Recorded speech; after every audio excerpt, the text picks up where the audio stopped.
Blake Lively claps back at Taylor Swift blackmail allegations. I am still in shock. Everyone knew that Travis Kelce was Taylor Swift's boyfriend. But finally, their marriage was finalized yesterday. But in the meantime, Blake Lively and Travis Kelce are in love. He brought the police to the wedding ceremony because he cheated on Blake Lively. We will know what actually happened that day later, but before that, we must know one thing. And now Taylor Swift is Team Baldoni. Hi and welcome to my channel. I'm Rosie, and on my channel I talk about my good and bad experiences in Hollywood working as an entertainment reporter and a lot about Blake Lively and Justin Baldoni and the legal drama. So if you missed the bombshell yesterday, here's a quick recap. In a dramatic twist to an already explosive legal saga, Justin Baldoni's attorney, Brian Friedman, sent a letter to the presiding judge yesterday that has left everyone stunned. The letter argued that the subpoena issued to Taylor Swift should not be quashed, despite efforts from both Swift's and Blake Lively's legal teams to get it dismissed. According to Friedman's letter, Swift received the subpoena as part of the ongoing case, and now her lawyers, along with Lively's, are attempting to invalidate it.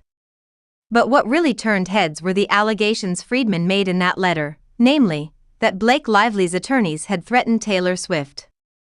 The letter claims Lively's legal team told Swift's lawyers that if the singer didn't release a public statement in support of Lively, they would leak private text messages between the two longtime friends.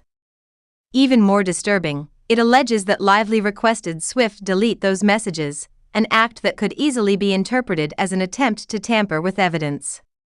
The information, according to Friedman, came from a highly credible source. Given the level of detail and the sensitivity of the claims, it's widely assumed that the leak likely originated from Swift herself or someone very close to her inner circle. The letter also reveals that Swift's legal team and Friedman are now working together in good faith. In legal terms, that suggests a cooperative relationship and signals that Swift may be aligning herself with Baldoni in this dispute, rather than Lively. The most shocking part of all, according to many observers, is the notion that Blake Lively's legal team would go so far as to allegedly blackmail Swift. Even in high-profile legal battles involving A-listers and multi-million-dollar reputations, that kind of tactic is seen as crossing a major line. While wealthy clients can often push aggressive strategies through their lawyers, many are questioning how far is too far, and whether this is a case of exactly that. In response to the allegations, Lively's legal team immediately fired back with their own letter to Judge Lehman, calling the claims completely baseless. But what's raising even more eyebrows is the notable silence from Swift's camp. So far, neither her legal representatives nor her public team have denied any part of the accusations. For some, that silence speaks volumes. If the claims were false, why not shut them down with a firm statement? Adding to the intrigue, Blake Lively's lead attorney, Mike Gottlieb, issued a statement to People magazine, a publication generally seen as friendly to celebrities. Yet the headline they ran with was particularly telling: Blake Lively threatened to leak Taylor Swift texts if singer didn't publicly support her, claims Justin Baldoni's lawyer. Not exactly a flattering headline for Lively, and a surprising editorial choice considering the outlet's tendency to protect Hollywood's elite. In the statement, Gottlieb said, "This is categorically false. We unequivocally deny all of these so-called allegations." That phrasing, so-called allegations, raised more questions than it answered. Are they allegations or not? The dismissive tone only added fuel to the growing fire. He further condemned Baldoni's legal team for allegedly relying on cowardly anonymous sources and launching attacks completely untethered from reality.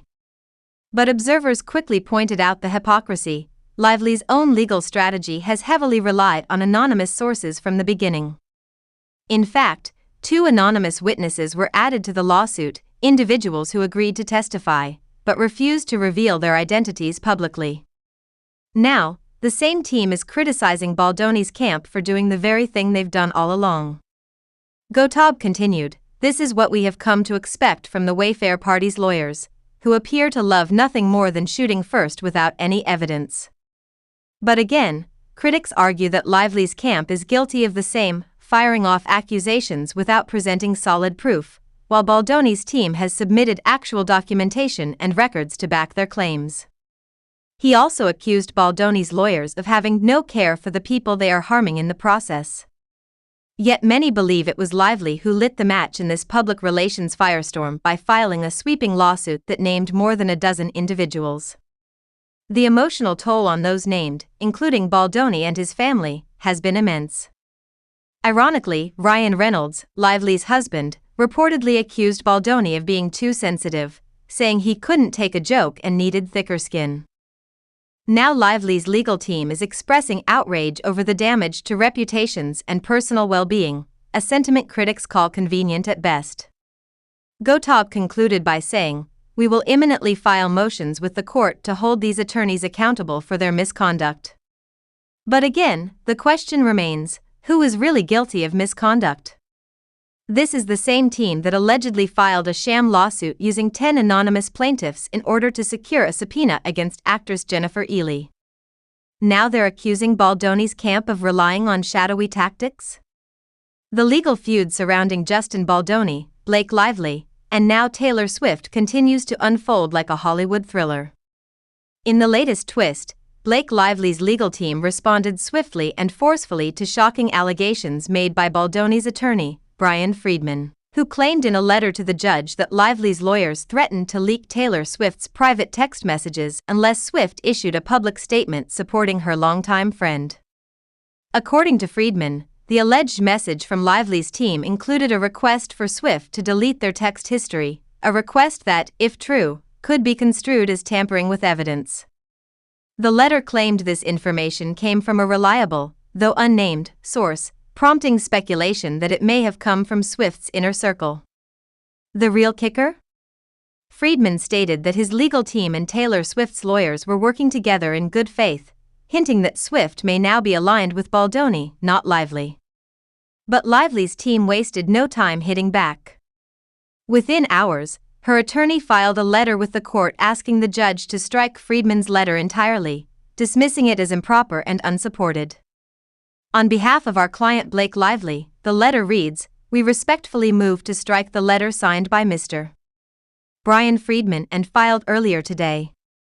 That letter, which was not filed with any evidentiary support of any kind, much less anything under oath, falsely accuses Ms. Lively and her counsel of engaging in witness tampering and evidence violation based on undisclosed anonymous sources. The response called the claims baseless, reckless, and not useful to the court in any respect. But here's where the irony kicks in: many of the same accusations, lack of evidence, reliance on anonymous sources, and irrelevant filings, have previously been lobbed at Lively's team by critics following the case closely. It is worth stating for the record, however, the letter continued, that each of the allegations in the Friedman letter is unequivocally and demonstrably false. Public sentiment, however, is shifting. Friedman's move to make the alleged threats public, even if the judge eventually strikes the letter from the record, has sparked widespread online discussion. The fact that Taylor Swift's camp has not issued any denial is only adding to the intrigue. With the power Swift holds in the media and her massive PR team, silence is being interpreted by some as a quiet confirmation. While all of this legal drama played out, Blake Lively and Ryan Reynolds were spotted out at dinner in New York City with none other than Salma Hayek, a public outing that felt almost strategically timed. Why go out in public now, when you know the press is circling like sharks? Was it an attempt to project normalcy, or just a tone-deaf PR move? And as for Hayek? Her choice to be seen publicly with the Lively-Reynolds duo amid these allegations is raising eyebrows. Especially considering how powerful Hayek is, married to billionaire François-Henri Pinault, and how closely aligned she's been with Lively in the past. Their friendship dates back at least to 2017, when Hayek honored Lively at Variety's Power of Women luncheon. At the time, she praised her with glowing words, "I've never met someone so young with such a strong sense of self. I saw her stand up to one of the biggest bullies in the industry. She looked him in the eye and said, 'Bring it on, baby.'" That moment was widely believed to reference either Oliver Stone or Harvey Weinstein, both of whom were powerful figures during that era. But now, critics are asking, If Lively had the courage to take on such a titan, why couldn't she handle Justin Baldoni without allegedly resorting to manipulation and intimidation? And the tangled web doesn't stop there. Ryan Reynolds' ex-wife, Scarlett Johansson, is about to release her directorial debut, Eleanor the Great, which just so happens to be produced by Wayfarer Studios, Baldoni's company. In a recent interview with The Wrap, Scarlett admitted she hasn't met Baldoni in person, but diplomatically said the drama involving Lively made the timing weird. While Johansson kept her comments short, insiders can't ignore the history. Public appearances by Reynolds and Lively during Green Lantern press junkets were notably flirty, and occurred while Reynolds was still married to Scarlett. Tension between Johansson and Lively? Let's just say, it doesn't take a PR expert to sense it. Now, with Gigi Hadid reportedly distancing herself from Lively, Taylor Swift staying silent, and Salma Hayek under scrutiny, it appears that Blake Lively's once powerful Hollywood inner circle is thinning fast.